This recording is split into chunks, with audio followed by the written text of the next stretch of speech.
Welcome to the Virtual Center for the Study of the Constitution and Civic Responsibility, an ongoing inquiry into the origins and evolution of American government.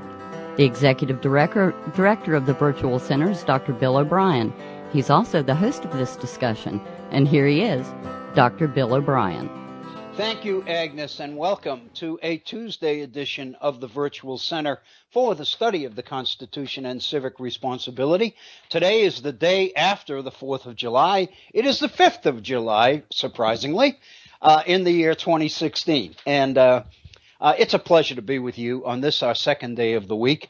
And I think probably right off the bat, I need to alert folks that we will not be having a live broadcast tomorrow. I have an appointment which I knew was going to be either Wednesday or Thursday, and it's one that I really feel that I have to make, and it's been scheduled for Wednesday at noon around lunch, so I'm not going to be able to be here for a live program tomorrow afternoon. So I'm sure Agnes, Bob, and the folks at Head On will run an old program or something in its place. But we have we're rapidly approaching 40 months of programming here in the Virtual Center. I mentioned that yesterday because when I heard it, I couldn't believe it, to be honest with you, that it's that much. But indeed, in one more week, on the 11th of July, we will be hitting our 40-month period for broadcasts here, and that is, to me, is just amazing. I have you to thank for that, and I try to every day to acknowledge the fact that I'm very, very aware and appreciative of the support, not only the support from those who listen, but the support from Bob Kincaid and Agnes and the folks at Head On as well, because this is a dream opportunity for me. It keeps me reading, it keeps me thinking, and I just love it. And the fact that I can go on the air a couple of times a week and just kind of, I'm thinking back. I had to laugh there a second because I'm thinking back to a man that I'm sure has probably passed away by now. He was the president of a community college that I taught in Richmond, Virginia, in the 1970s, 1980s. And the example or the expression that he used to use all the time for letting your mind just go and following it where it will lead you. He used to talk about what he called blue skying it. And he used to talk about how some of the most exciting classes, college classes, that he remembers are the classes where the instructor would just kind of scrap all the rules and regulations and just start the blue sky. In other words, just kind of let his mind go and say to his class, come on, follow me. Let's see where this takes us. And that's kind of, in many, many ways, what I really think we're doing here. Not every day, obviously, but more often than not. And today, very honestly, I think maybe I'm setting myself up for a bruise, but I kind of envision today as being that kind of a day. But again, we will not be doing a live program tomorrow, Wednesday, July 6th. So the next time after today that we will do a live broadcast here at the Virtual Center will be next Monday. And I hope that you're all right with that. As I mentioned, I do have an appointment, and I'll even mention what it's about.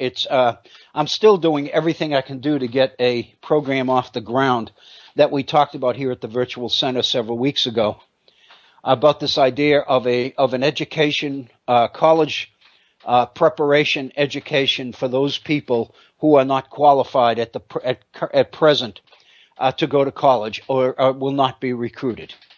And it's a very, very difficult sell. And one of the things we've realized is what makes it difficult is that we've been focusing mainly on colleges and universities. We were assuming that a college and university would jump at the chance to pick this up. Fact of the matter is that's not been true. And we've had a number of meetings and email exchanges about why that might be true. And I think we've concluded pretty much that what we're talking about is heresy to mainstream higher education. In other words, the profession, the whole industry itself of higher education is pretty much programmed to drive right on by this whole population. This is the population that somebody else needs to take care of because we're not equipped to do it. And we've made that assumption and done that for so long, so frequently, that in a sense, when somebody comes along as we are and says, wait a minute, instead of going on by, let's stop and let's see what the deficiencies are that these people have, what deficiencies they need to make up in order to become recruitable for higher education or for the workplace, whichever it may be. Because the fact of the matter is we better do something because the size of this group is growing precipitously. And the fact of the matter is if we don't do everything we can do to help them take care of themselves, then lo and behold, we're going to have to do it as a society. We've been doing it in the past, but during the industrial age and even before that, there weren't as that many people that fell into this category. But with the information revolution, with the technological revolution that we're in now, and the demand for highly sophisticated skills, more and more people are falling into this group of being unemployable. And so, in essence, we've got to back up and figure out as we try to move forward how we can take many of these people with us. Nobody's idealistic enough to believe that we can take them all, but we can sure do a better job than we've been doing. So that's what we've been doing. So the meeting that we're having tomorrow is to basically brainstorm, put our heads together, and come up with an alternative strategy, marketing strategy. And I think my contribution to tomorrow's discussion is going to be that we go to industry, that we go to places like the fast food industry. We go to employers, and we basically work it that way. And if we can get employers to give us a shot at proving that this can work, then I think the higher education establishment will come along. One thing that I've learned over the years about higher education is that they don't take risks. They're not really comfortable taking risks. They want sure things.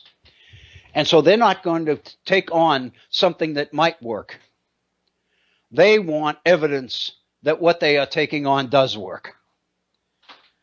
And, of course, the reality is that very mentality suggests that not much new, really new, in education is going to happen in this, from this perspective. It kind of goes back to Thomas Kuhn's idea, the scientific revolution.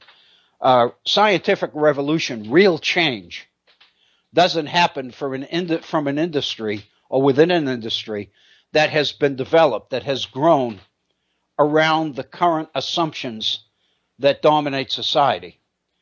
Because these very assumptions become very limiting. And there just aren't enough people who are willing to go outside the box, so to speak, and look at problems from totally different perspective.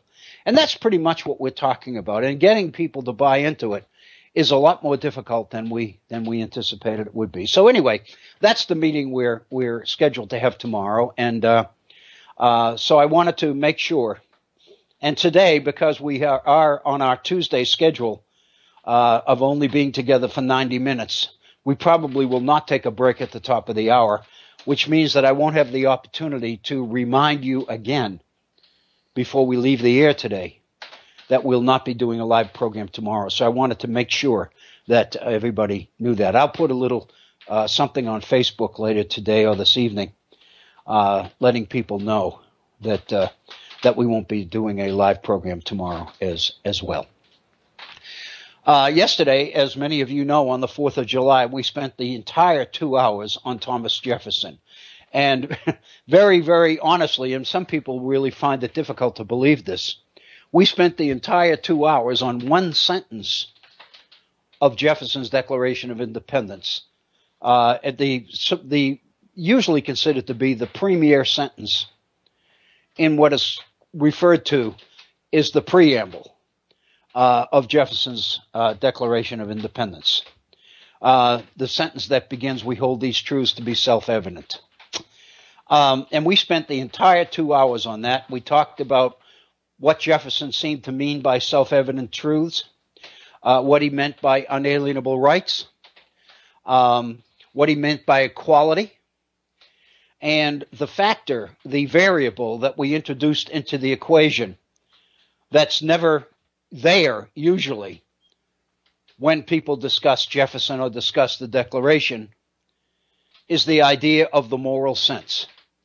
Jefferson clearly believed, there's all sorts of evidence from his writings and from his background, from letters that he sends other people. There's clear evidence that Jefferson is captivated, is ingrained with this idea of the so-called moral sense. He believes that this kind of moral equality, this innate, inborn inclination within mankind, what we call today man's conscience, is really what separates man from all other beings, Jefferson believed. It's really what makes mankind unique. And the irony is, it's also what makes mankind equal. In other words, all human beings are equal in the sense that they have what he calls the moral sense. And at one point in one of his letters, he makes clear that even slaves have this. And of course, he spends an awful lot of time in his writings, early writings, dealing with the issue of the nature of slaves and what makes slaves different than other human beings. And while he focuses on what makes slaves different, the one thing he feels that makes them the same as everybody else is this idea of a moral sense. He believes that all human beings have it. In essence, it's the basis of human equality. And not only that, but Jefferson believes that under ideal conditions, the moral sense really drives human behavior. And so, in reality, and I don't know that we talked a lot about this yesterday, but for those of you who might be familiar with the philosophies, the thinking, and the writings of Jean-Jacques Rousseau in the Enlightenment, Rousseau's Social Contract, this comes very, very close to Rousseau's belief that man is innately good, that human nature is innately positive, and that it's man and man's institutions that really get in the way. That if we could really make people free, in other words, if we could free people from the limitations and the restrictions imposed by man's laws and his institutions, and really let the goodness within mankind come forth, then many of the problems that society believes are not solvable would become solvable. They would disappear. And the irony is that I've seen there are so many people that have recognized evidences of Rousseau in Jefferson, because Jefferson was so well read on the Enlightenment. He spent so much time in France that he would have been very well read in the French Enlightenment. But of course, the fact of the matter is, as a student at William and Mary, Jefferson's indoctrination, if you will, into higher education was into the philosophy of the Enlightenment as written upon by the so-called Scottish philosophers. And they were the ones who were enmeshed, who were totally taken with the idea of the moral sense. And this idea is what distinguishes or separates the European version of the Enlightenment from the Scottish version of the Enlightenment, is the idea of the moral sense. And we talked quite a bit about this yesterday, in yesterday's program. And of course, the fact of the matter is, there's no evidence or indication whatsoever of anything even resembling something called a moral sense in the Declaration of Independence. at least in the interpretation of it. And the reason for that is that we as a society have chosen to link Jefferson to Locke, not to the Scottish Enlightenment. And the result of that is a 180-degree difference between viewing the Declaration of Independence as Lockean as opposed to what it would be if we took Jefferson seriously about the moral sense and included it in our analysis of the Declaration of Independence. And that's pretty much what we did yesterday. And at the end of yesterday's program, I raised the question that maybe we can be at least in part responsible for unleashing a new Jefferson, or exposing, if you will, the real Jefferson. And maybe that would initiate or kick off the rethinking of documents like the Declaration of Independence. And I raised the issue, let's presume for a second that happened, that people really went back to the drawing board, so to speak, and began to look seriously at what Jefferson believed when he wrote the Declaration, what Jefferson most likely meant when he talked about pursuit of happiness, for example, as an unalienable right. Jefferson did not believe, as Lockeans argue, that by pursuit of happiness, Jefferson really meant property, but for political reasons he couldn't say that. So he used happiness as a way to get the document by Congress. Fact of the matter is, it must have worked because Congress never even debated this particular section of the Declaration, as we mentioned yesterday. But the fact of the matter is, in the Scottish Enlightenment, happiness had its own unique, distinct meaning. And it was not related to the receiver of good things, but to the giver of good things.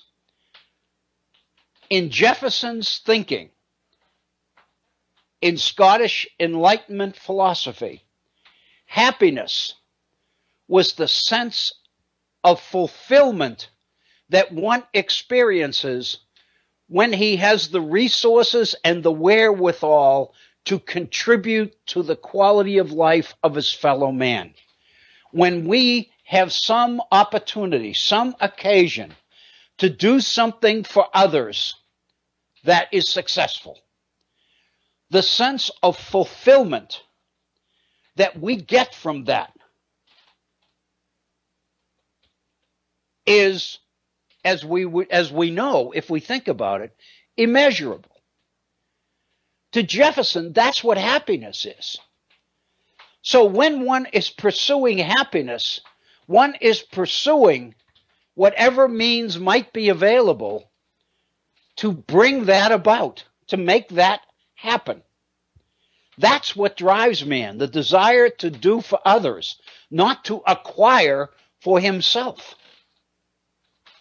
We have chosen, by substituting property for happiness, we have chosen to put the emphasis on the acquisition of material things for ourselves as being the definition of happiness.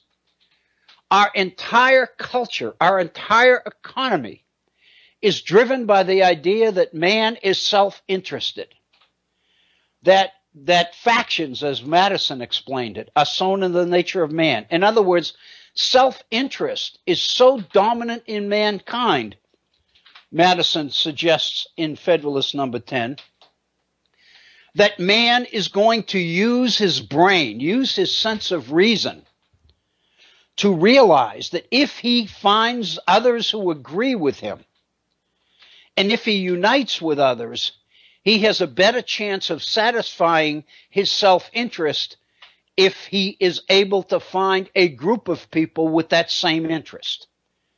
That's what Madison meant by factions being sown in the nature of man. The implication is that human nature, by definition, is driven by self-interest. When we supplant Jefferson's happiness with property, we are shifting the entire emphasis of what really helps us understand human nature. And so the question, and I kind of made up my mind yesterday at the end of the program that I would that I'd return to this at the beginning of today as a, sort of as a review, but more or less a way to to move on from where we stopped yesterday. And let's think for a minute. What would be different if Jefferson's Declaration of Independence were interpreted differently than we've chosen to do it?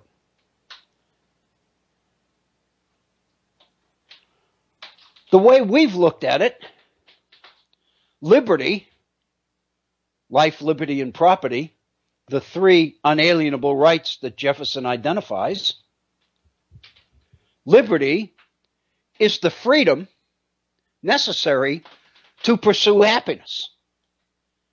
And if happiness is property, then what that means is man's whole life is driven toward the acquisition of material things.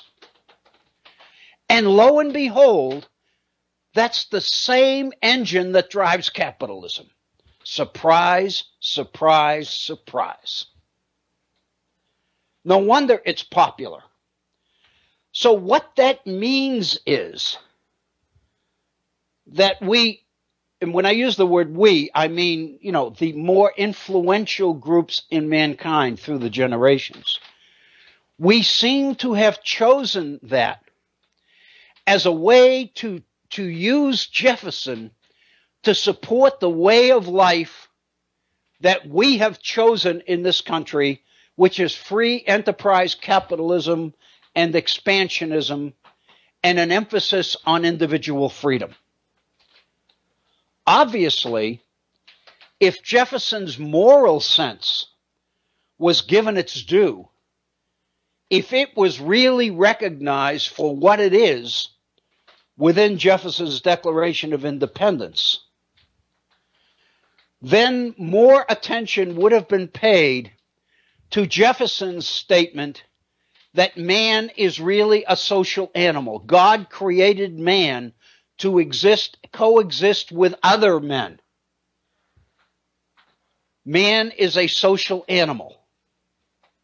And if you remember the quote we looked at yesterday, Jefferson said the Creator would have been quite a bungler if he created man as a social animal and didn't instill in man this moral sense which makes it possible to live with other people in a cooperative kind of environment, which we call community.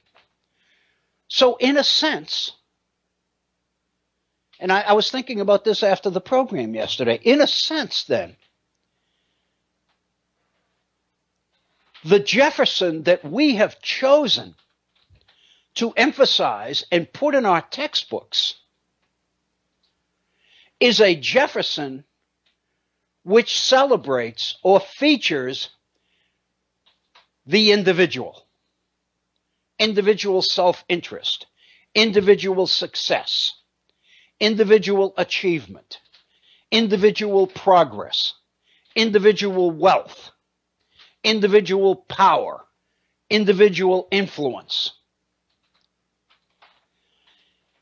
If Jefferson's moral sense had gotten the same kind of attention over the years, over the generations, then the Declaration of Independence would have been looked upon as a document which promoted man's social sense, his desire, his innate desire or capabilities of interacting and living in societies, getting along with other people, doing for other people, giving back to the community.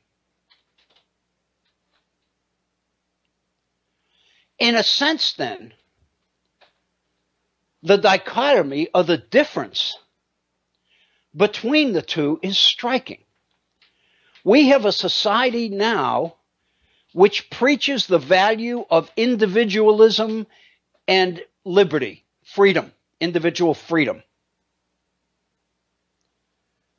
If Jefferson's moral sense had been the principal factor emphasized, we would have been in a society which focused upon society, on community, on man's relationships to other people, on strengthening community, on seeing the individual's best interests as being linked to the strength and quality of the community, the neighborhoods that man lived in. They are totally opposite. In fact, and I think this is probably going to make the point better than anything that I might say, not only are the two the same, but they are so opposite that we have chosen in our emphasis on the individual and on individual freedom to challenge or attack the other alternative. Not only have we chosen individualism and individual freedom as our priority,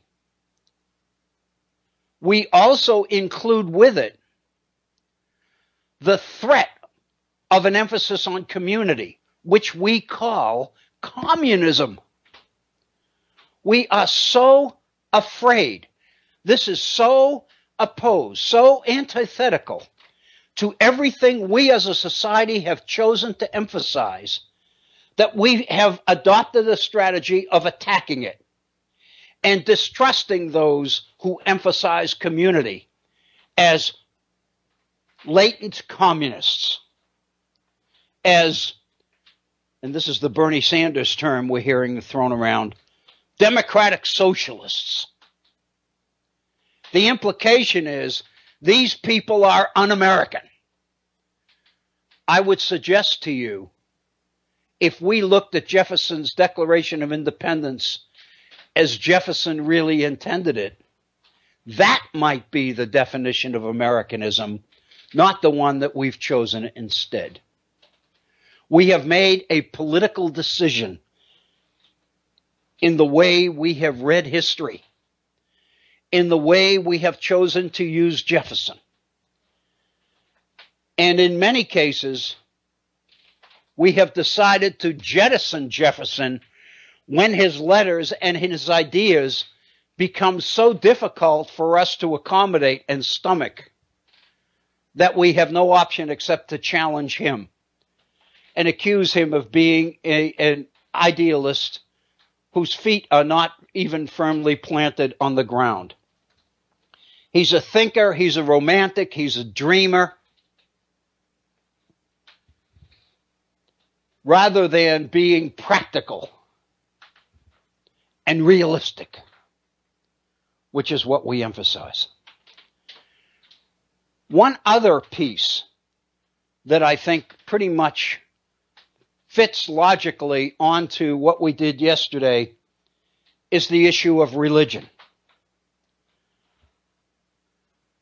Because we haven't totally abandoned the idea of a moral sense. We haven't rejected the importance of man helping his fellow man. The difference is we've taken it out of the philosophical realm and we've assigned it to Christianity. In other words, we have made it a religious duty of people to practice charity, to give to those in need, to give back to our community. But it's not an innate need or part of our genetic makeup that causes us to do it. It's free choice. We are advised, encouraged to freely choose to give back, to support charity, to support our fellow members, our neighbors who might be in need. The difference is we've made that, or we've connected that to material success. The assumption is the only people who can do that are the people who are successful enough to do it and have enough overage that they can afford to give something back. Most of us who are living from check to check, as it were, can't find the resources to do that. So we are denied much of the opportunities associated with charity. Charity is associated with religion, and both of them are associated with material success. Wealth gives us the opportunity to include choice to give back. But it's our choice. It's an individual's choice, not society's choice.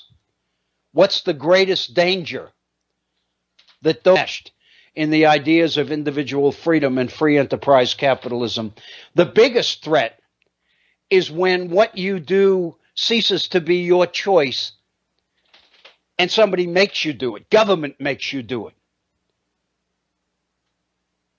That's a no-no.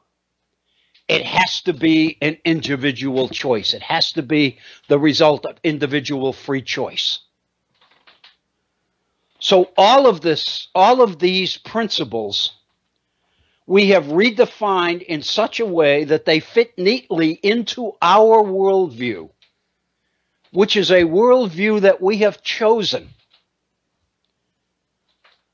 Not only do we trust that it is such a positive worldview that others will willingly adopt it, but rather we have taken to attacking alternatives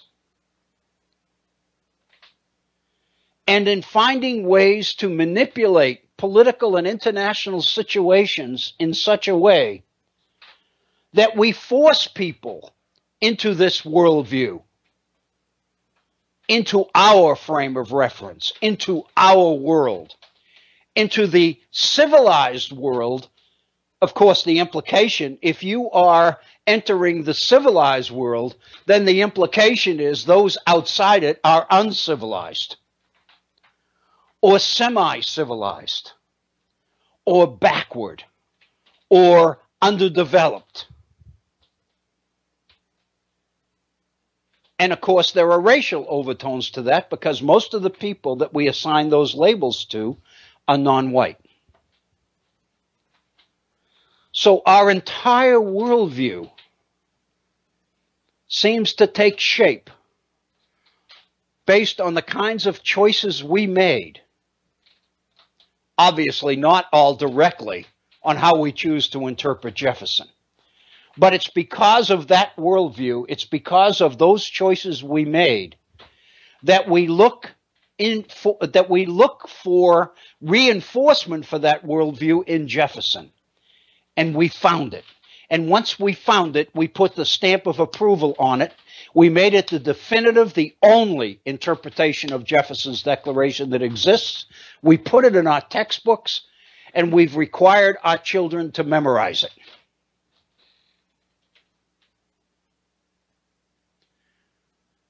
The fact of the matter is, it didn't necessarily have to be that way. And if we are going to be honest with our intellectual capabilities, our cognitive skills, if we're going to suspend the rules, step out of the box, so to speak, and really read Jefferson and do everything we can do to get into Jefferson's head and try to put ourselves in his shoes, so to speak, in order to get a sense of what he really might have meant by what he says, then we might be in for quite a shock. We might learn one hell of a lot. Rather than merely memorize what everybody else has told us truth is, maybe we would begin to develop the skills necessary to put the pieces together and discover truth for ourselves. I think there's quite a bit there to think about. I'll be honest with you. I think it is fantastic. I just think it is so fantastically exciting and challenging. The more I spend time on it, the more appreciative I am of the depth and the insight in the wisdom. Just as an example, and this is where I thought we might go today. And I don't know whether we'll be able to finish it today because we do have an abbreviated program. But we've gone beyond the top of the hour, so we've got a little bit less than 55 minutes left in today's program. But as we know, and so I thought that it might be a good idea to continue on with Jefferson. Let's make an effort to get into his head a little bit more. Let's wallow around there and let's see what we can find. And I got to tell you, and I think you might have picked this up in my delivery today so far. I was doing this a little bit this morning in preparation for today's program. And I got to be honest with you, I got so damn excited. And I said, oh my God, I don't know if I can make sense out of this. But even if I can't, I can at least convey to other people how exciting it is and how challenging it is to try to make sense out of it. And maybe other people will have more success at making total sense out of it than I do, than I can. But as we know, Jefferson was the main driver in the creation of the University of Virginia. Not only was the institution his idea, was the institution his baby, but he even designed the buildings. He even designed the campus. And if any of you have been to Charlottesville and have visited the University of Virginia campus, you know how unique it is and how vastly exciting the place is. It just oozes with intellectual atmosphere and climate. And he had the whole idea being that the faculty, the teachers, if you will, would live with the students. In other words, they would all live in the same complex together. They would learn together. And if you study the curriculum that Jefferson proposed in the University of Virginia, there were no rules per se. There were no lesson plans per se. The whole idea was to get intelligent thinking people in a circle thinking about the same things together and sharing thoughts and ideas and arguing with each other and debating and learning from each other. What I'm suggesting, and I know how outlandish this may sound, but I have always believed the same thing that Jefferson believed. And that is that this is the ideal climate in which to learn. The closer we can get to that, the more effective education is going to be for the students who have the opportunity to engage in it. Let me give you just one contemporary example, one traditional example that we all can relate to, I think. The difference between a commuter college and a residential college. Translation. Think about those colleges that have dormitories. Think about those colleges and universities where students live on campus, where they are full-time. They are not part-time students. They don't have families and they don't have jobs and they don't have lives independent of college, where college and the classes they take is merely a small part of their day and their week. In residential colleges, students are full-time students. They're there all the time, 24/7. And the idea is that intellectualism, cognitive, cognitive environment, if you will, is all around them. When students socialize, for example, they sit down at a place like a student union. Then they probably can drink beer. And they sit around and they talk about the big questions, the great questions, the ideas of philosophers and historians and those kinds of things. They don't memorize names and dates for tests and stuff. They think about the real meanings of life's big questions. And they engage with other people who are thinking about the same kinds of things. That's what Jefferson had in mind.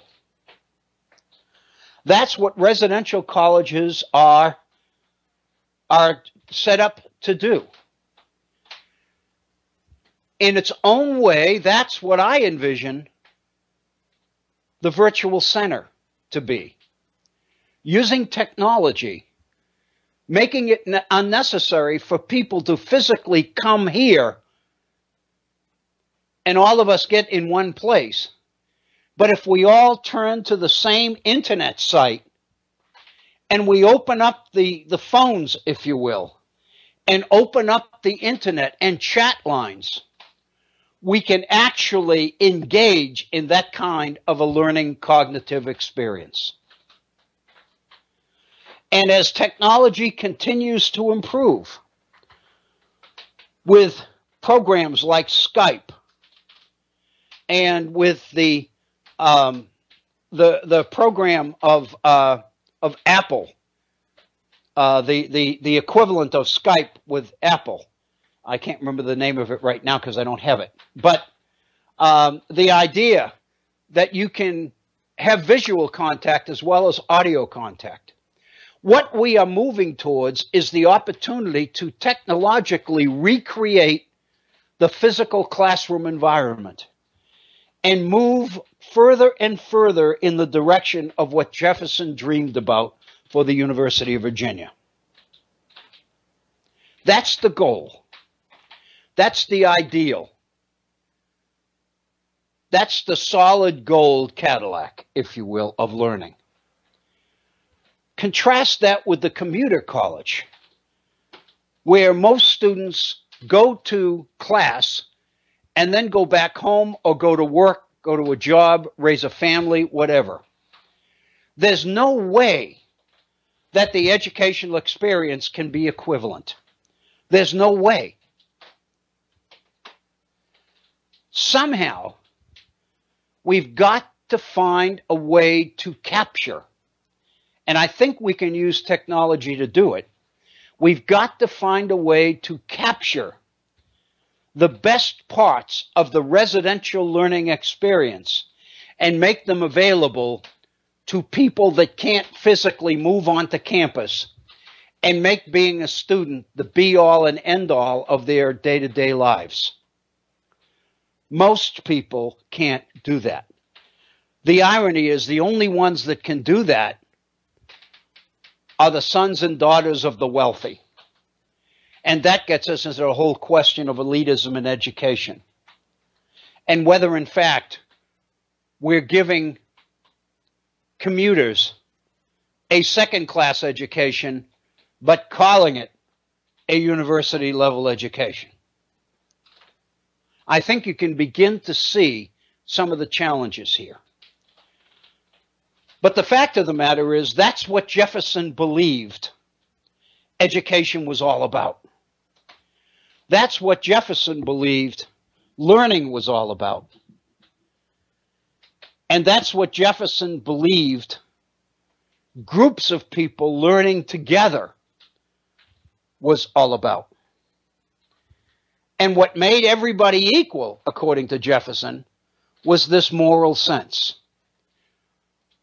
Because these people who clearly had the brains, Jefferson didn't believe that everybody was equipped for the same caliber of educational challenge. But what he did believe is that for those who were, they had the same moral sense as the masses did. These people had the desire to do for their communities.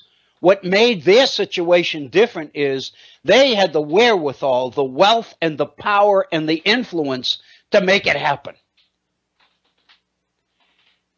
And so turning these people and their resources loose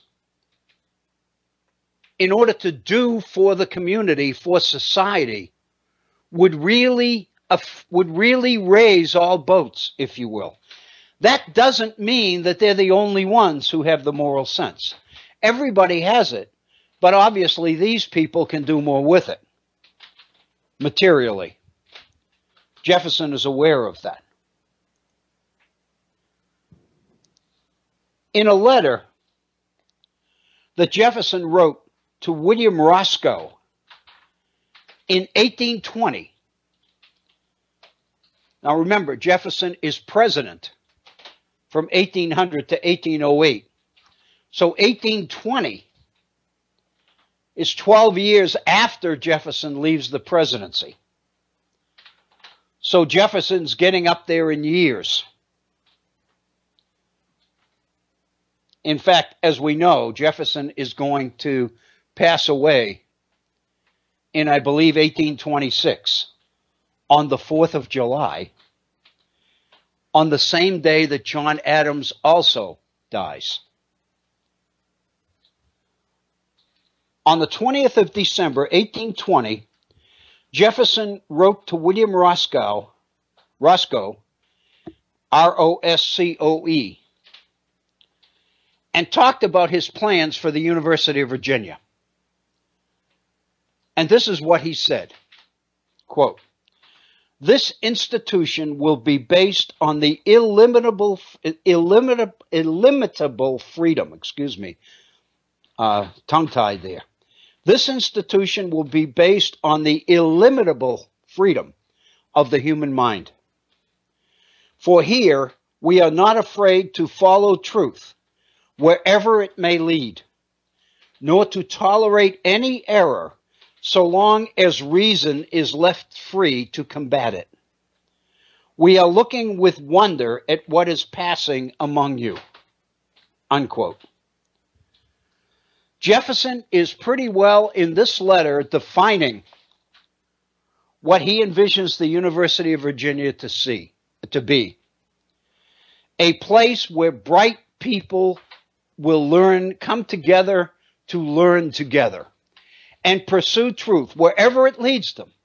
Not indoctrinate anybody, not indoctrinate people into a revealed truth, to use the term that we used yesterday, but rather to turn people loose on the pursuit of truth.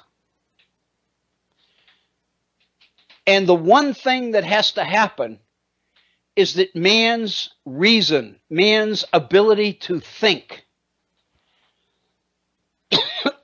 must be protected.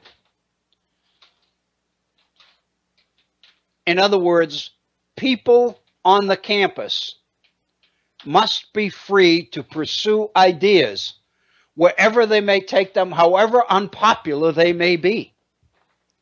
This is the place where this has got to happen, Jefferson believes. Question, issue. It stands to reason that if Jefferson believed that this is what education and learning needed to be about, then we can begin to understand why Jefferson was so adamant in separating church and state. why Jefferson in the 1770s, after independence, immediately took on the challenge of religious freedom, of separating church and state. Because Jefferson believed that when you link political power to education, you basically cease to pursue truth, and instead you take on the job of transmitting it on the assumption that you already have the truth and your job is to give it, pass it on to somebody else. By definition, then, religion, God, has no part to play, has no role in a truly academic environment. Because God comes with all the answers. God comes with truth. And those people who are believers come the same way. They come believing that all of the major questions have already been answered. Therefore, their minds are not open. Rather, their minds are closed. Because their religion, their love of God, requires that they not question certain religious truths. The way Jefferson envisioned the academic environment, it's all about questioning what is passed forth as truth. That's the way men pursue it. They don't come in already knowing it. They gather to seek it. So therefore, to Jefferson, truth is not revealed. Truth is discovered. That's education. That's why Jefferson believed that church and state had to be separated. And he makes that very clear. In an article on Jefferson, I can't remember. I can't remember the year that this particular. It's very recent. I think this is 2011 or 2010, something like that. This is an article on Jefferson's philosophy of education called "The Diffusion of Light," and the author is Andrew Holochuk. Andrew Holochuk is a professor of philosophy at Rutgers University in New Jersey.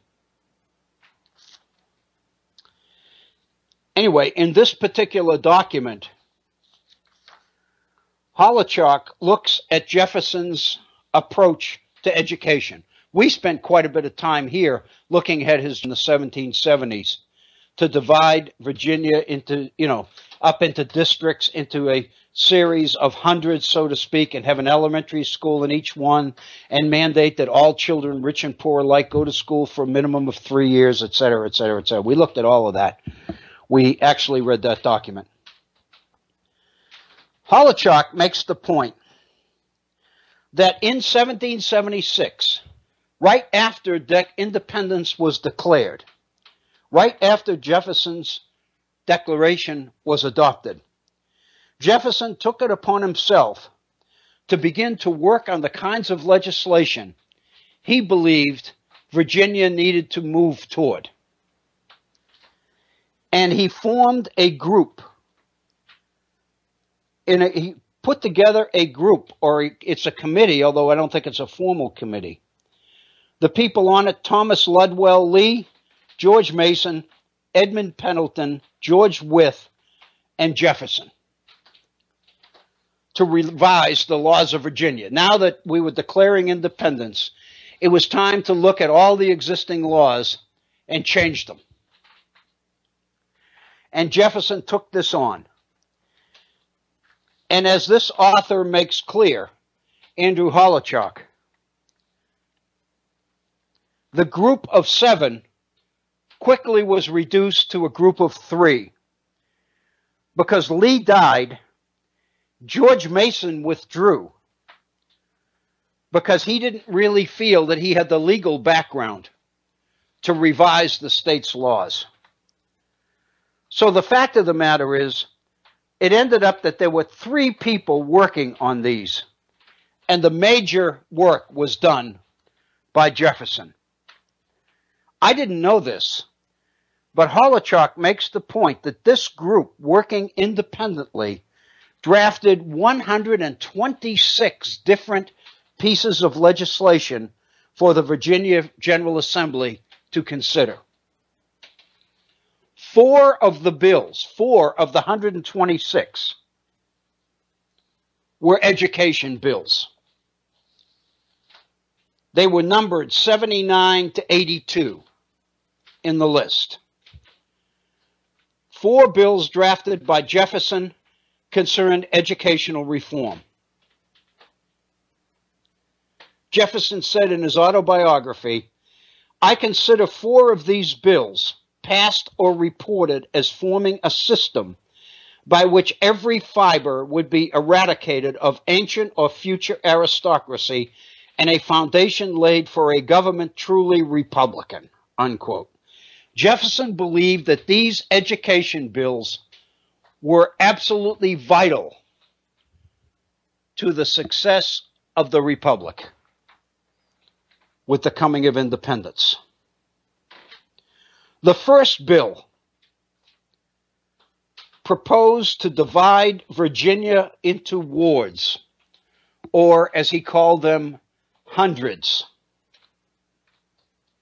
Each of them would have a school in which reading, writing, and common arithmetic would be taught. And the whole state of Virginia would be divided into 24 districts. And in each district, there would be a school for classical learning, grammar, geography, and the higher branches of math. That was the first bill, setting up a statewide educational system in Virginia. The second bill proposed to amend the charter of William and Mary College, which is where Jefferson went to college. Remember, the University of Virginia doesn't exist yet. Jefferson proposes to reorganize and redefine William and Mary College into a statewide university. And in it, to, quote, enlarge its sphere of science and make it, in fact, a university. The third bill was for the creation of a public library in order to make available to scholars, elected officials, and talented citizens the wisdom available at that time. The fourth bill was a bill establishing religious freedom in Virginia, the Statute of Virginia for Religious Freedom, which doesn't pass until 1786, and it doesn't pass until Madison comes into the picture and gets it through the Virginia legislature. Jefferson sees all of these bills as creating the kind of educational establishment, top to bottom, for everybody, that would make Republican government successful in the state of Virginia. He believed that they were vital to Republican government success.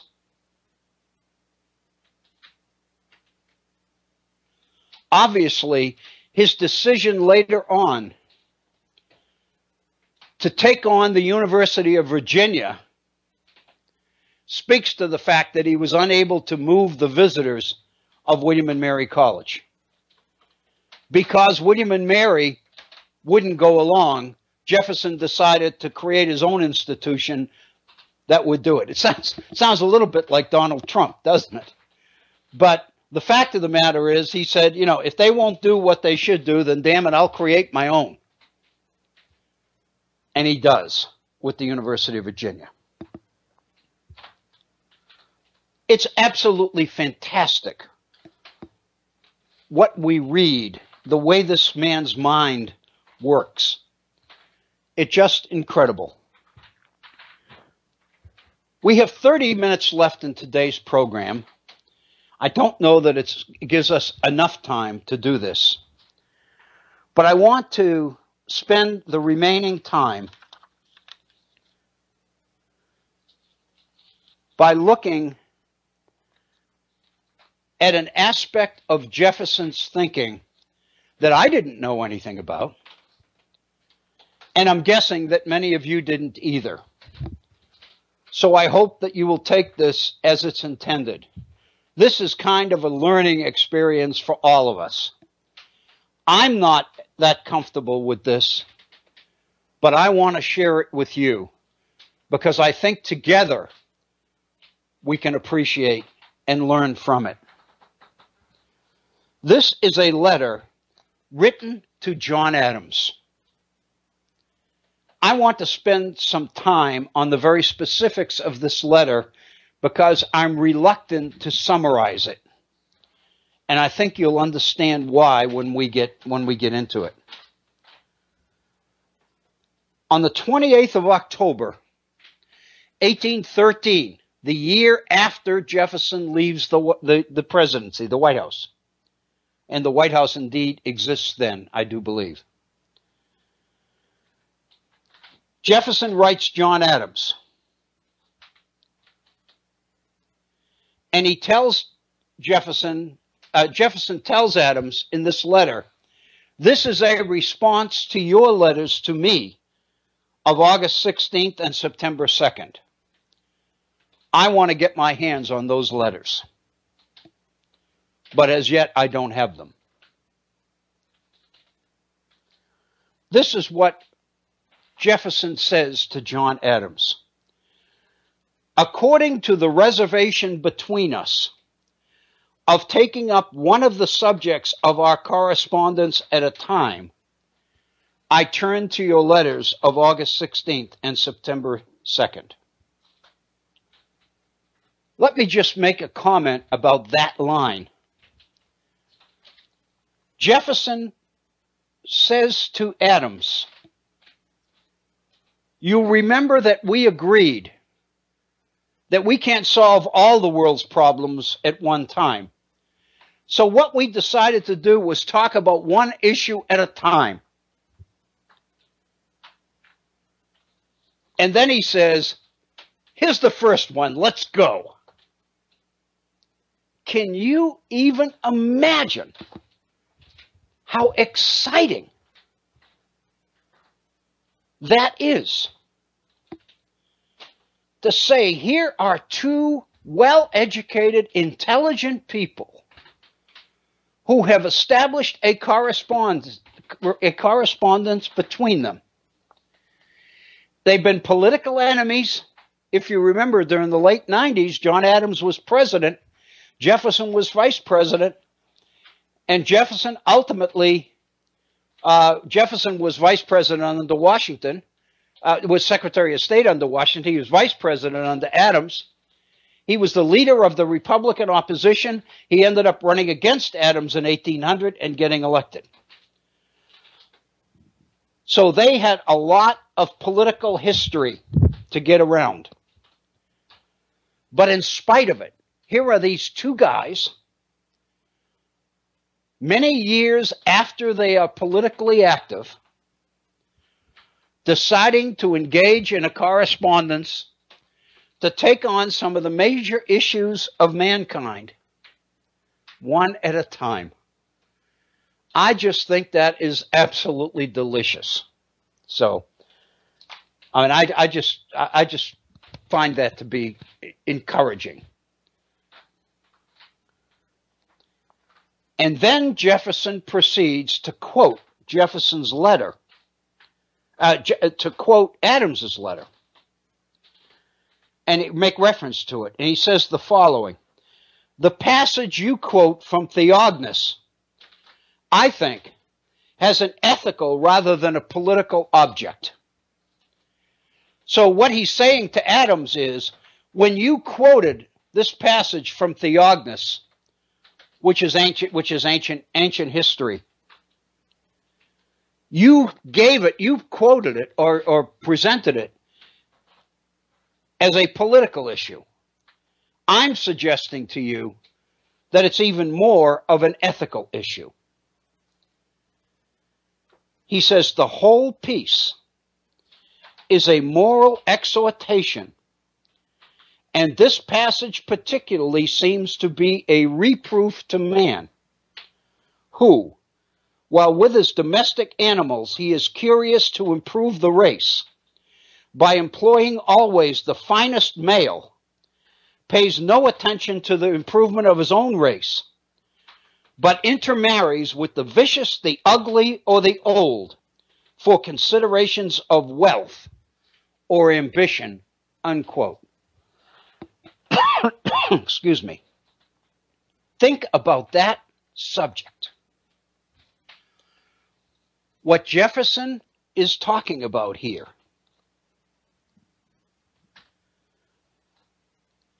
is that mankind is so careful in breeding animals to make sure that the breeding and the stud and all the rest of it is successful, has a successful outcome. He spends so much time breeding his animals, yet he pays no attention to the improvement of his own race. Rather, he marries people who are vicious, ugly, and old, primarily for considerations of wealth or ambition. In order to get ahead, people are marrying well.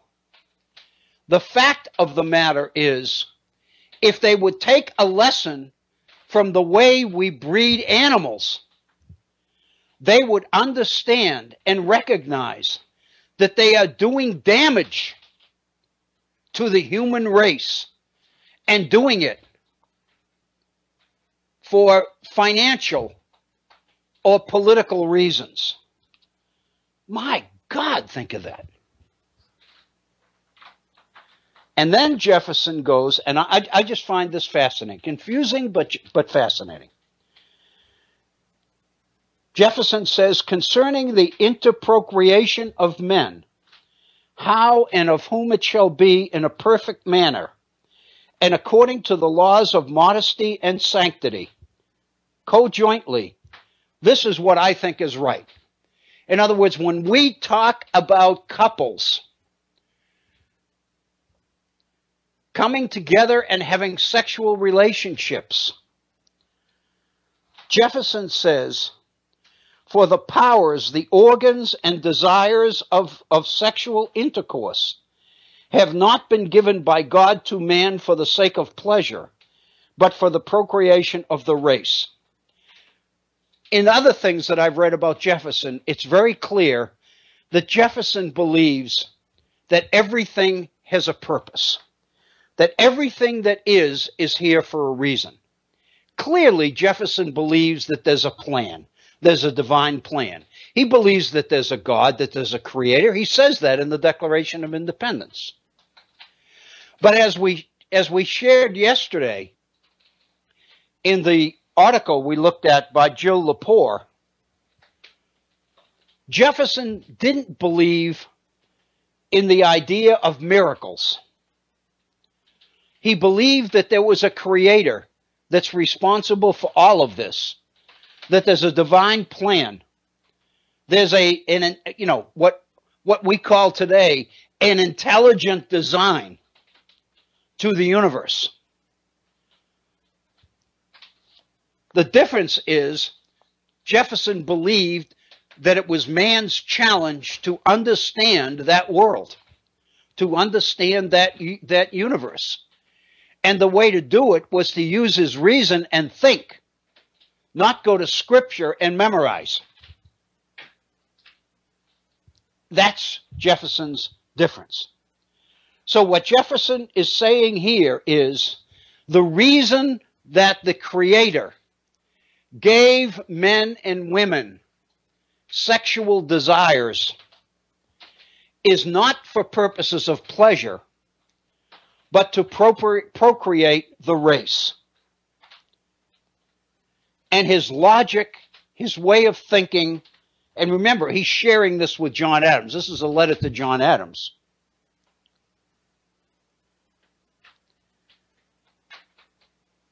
Jefferson says it is incongruous.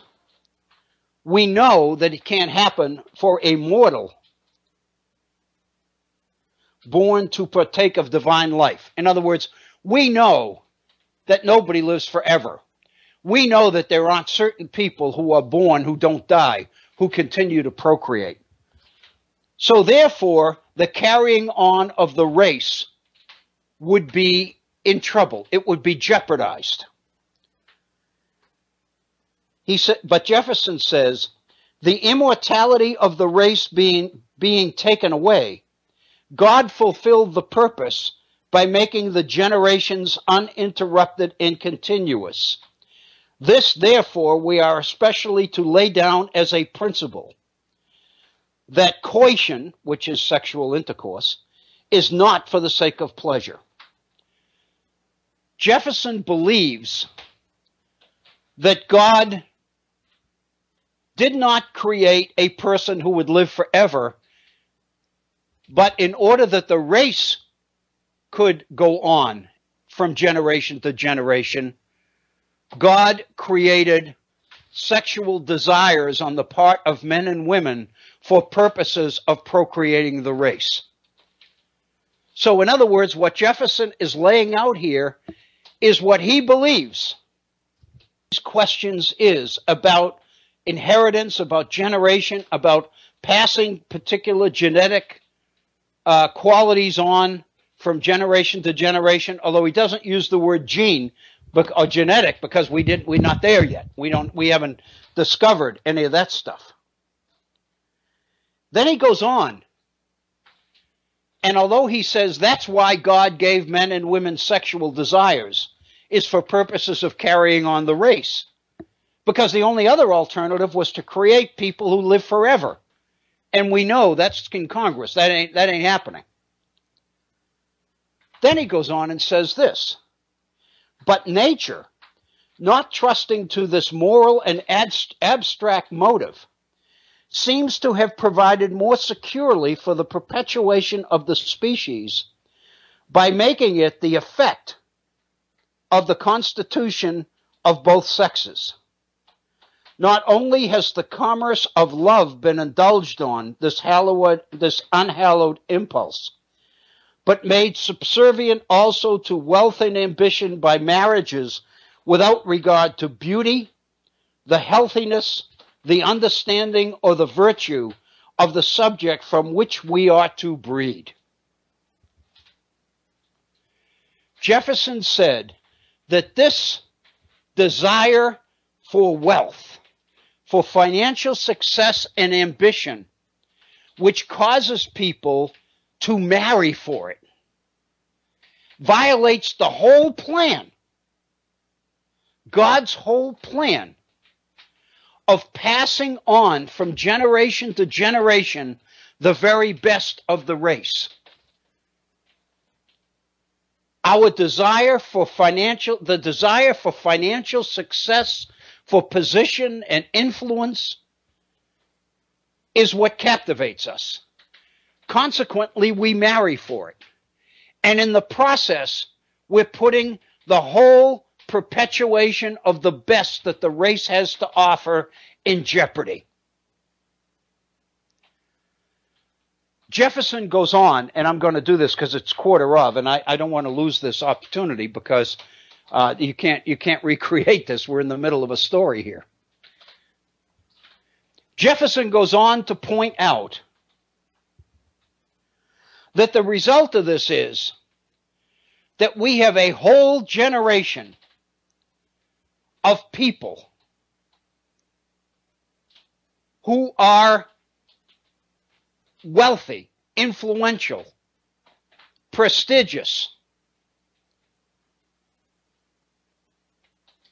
in society.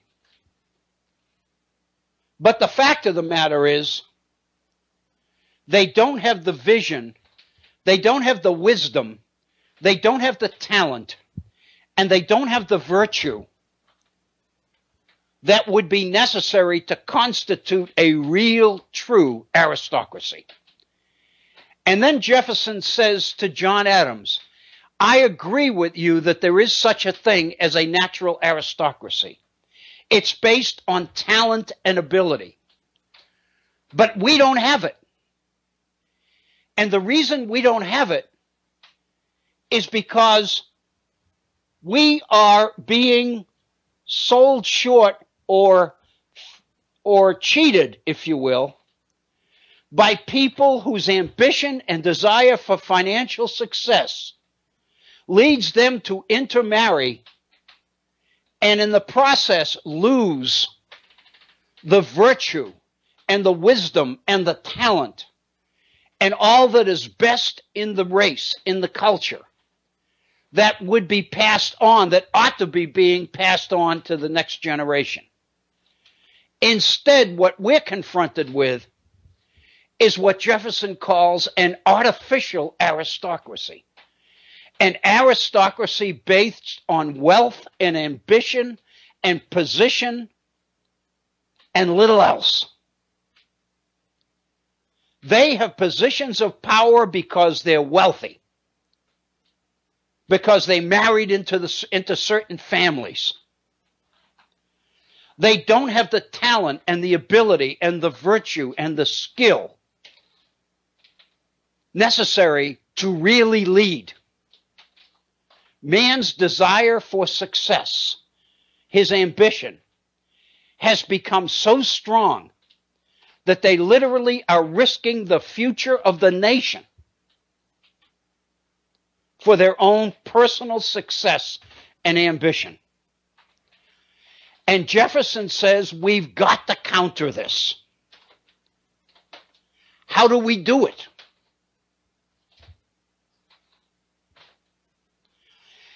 Jefferson said one would think the logical way would be to procreate by selection. In other words, to bring together the best, the same thing we do with animals. Pay careful attention to how the race breeds. But we can't do that. Jefferson said we can't do that. That would be unacceptable. The majority of the people would go nuts. And we know that because that's what Hitler tried to do in Germany, was to breed a super race. And we find that obnoxious. Most people find that obnoxious for religious reasons and ethical reasons, moral reasons, and every other kind of reason. And Jefferson knows that. He said, we can't do that.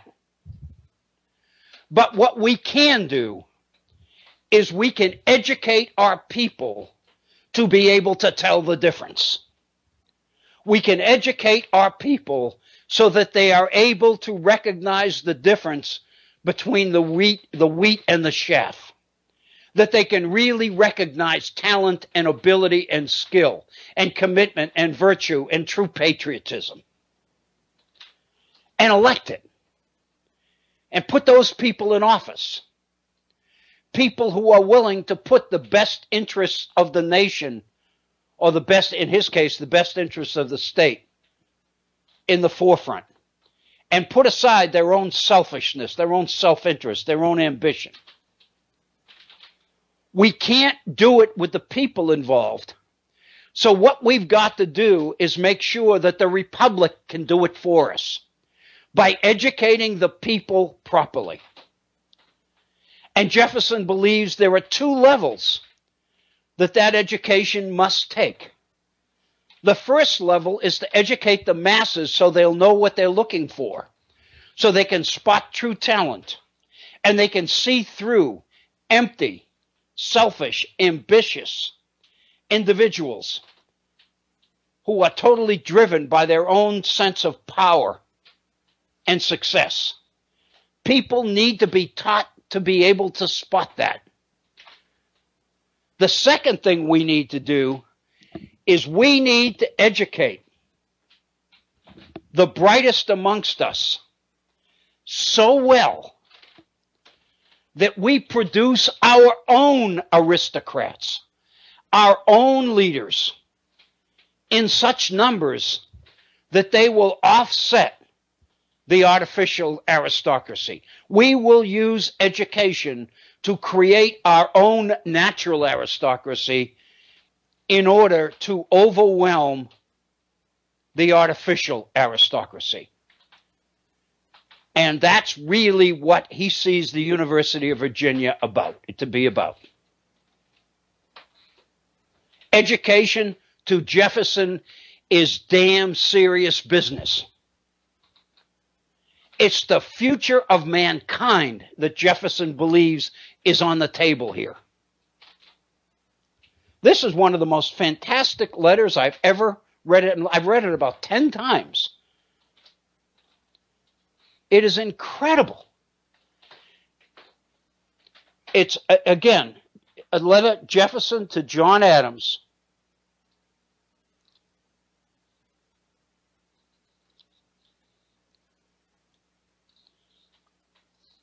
I want to make sure that that I have the date correct as well.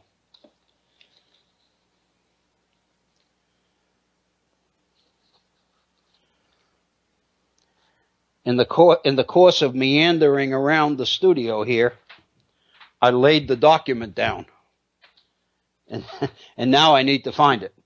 The letter is written in August, I believe August 13th. Here it is. Excuse me, October 28th, 1813, to John Adams.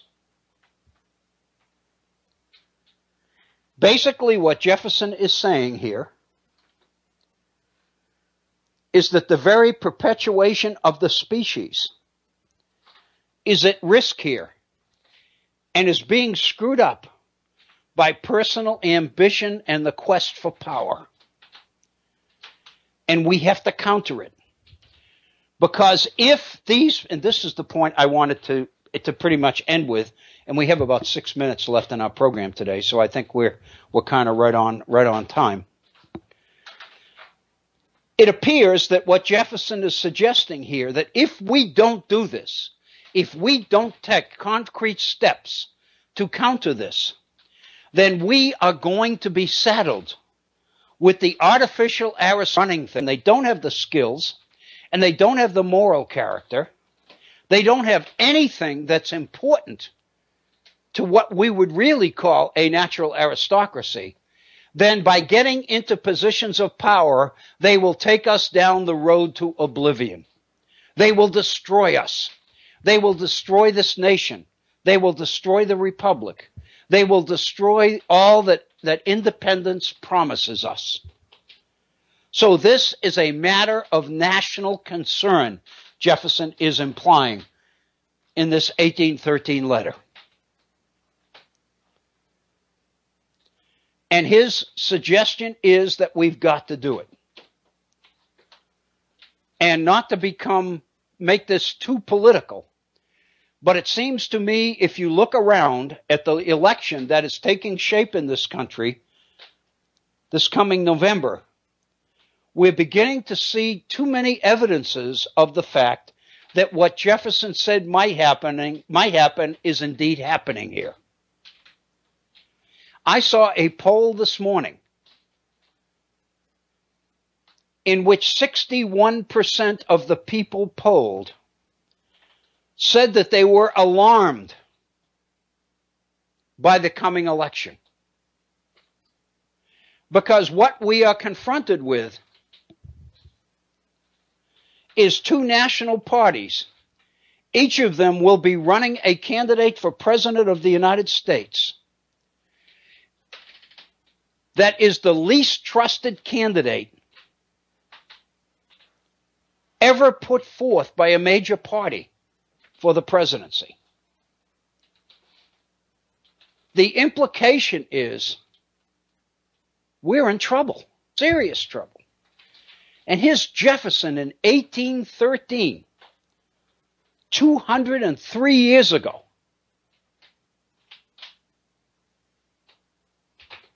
warning us of just this. And his point is that we are being overwhelmed by this sense of selfishness, this greed, this desire for ambition and position and wealth and influence and power and prestige and all these other words. And it's come to the point that even the procreation of the race has fallen victim to personal desire and ambition.